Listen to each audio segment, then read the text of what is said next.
Plastic నోట్లు రాబోతున్నాయా? RBI ఏం చెబుతోంది? మన దేశంలో త్వరలో పేపర్ కరెన్సీ స్థానంలో ప్లాస్టిక్ కరెన్సీ చెలామణిలోకి రాబోతుంది. 2027లో ప్లాస్టిక్ కరెన్సీ మనందరికీ అందుబాటులోకి వచ్చినా మనం ఆశ్చర్యపోనక్కర్లేదు. ఆర్బీఐ ఈ దిశగా వేగంగా అడుగులేస్తోంది. ఇందులో భాగంగా భద్రతా ప్రమాణాలతో కూడిన సెక్యూరిటీ గ్రేడ్ పాలిమర్ సబ్స్ట్రేట్స్ తయారీలో నిపుణుల కోసం అన్వేషిస్తున్నట్టు జూలై 17న భారతీయ రిజర్వ్ బ్యాంక్ నోట్ జారీ చేయడం గమనార్హం. పాలిమర్ నోట్ల తయారీలో అనుభవం ఉన్న టెక్నాలజీ పార్ట్నర్స్ కోసం చూస్తున్నట్టు ఆర్బీఐ చెప్పుకొచ్చింది. భారతదేశంలో ప్లాస్టిక్ నోట్లు అందుబాటులోకి రావడం ఖాయమని ఈ పరిణామంతో తేలిపోయింది.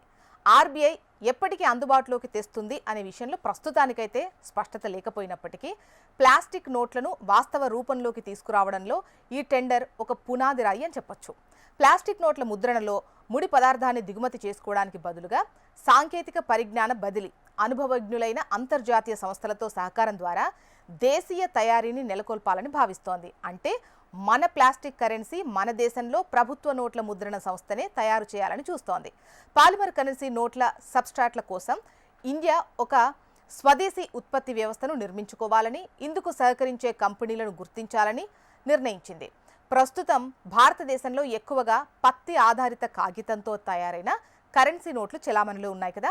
వీటి జీవితకాలం పరిమితంగా ఉండటంతో కొద్ది కాలానికే చిరిగిపోతాయి, మురికిగా అయిపోతాయి, తడిసిపోవడం వంటి సమస్యలు ఎదురవుతున్నాయి కదా. ఫలితంగా భారతీయ రిజర్వ్ బ్యాంక్ తరచూ కొత్త నోట్లను ముద్రించాల్సి వస్తుంది. ఇది ప్రభుత్వ ఖజానాపై అదనపు భారం మోపడంతో పాటు ముద్రణ, రవాణా, నిల్వ వంటి ఖర్చులను కూడా ఎక్కువ చేస్తోంది. ఇలాంటి పరిస్థితుల్లో ప్లాస్టిక్ కరెన్సీ ఒక సమర్థవంతమైన ప్రత్యామ్నాయంగా కనిపిస్తోంది.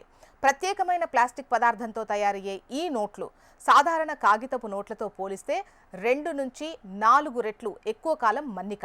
అవి నీటికి నిరోధంగా ఉండటమే కాకుండా మురికి, చెమట, తేమ వంటి ప్రభావాలకు కూడా తక్కువగా లోనవుతాయి.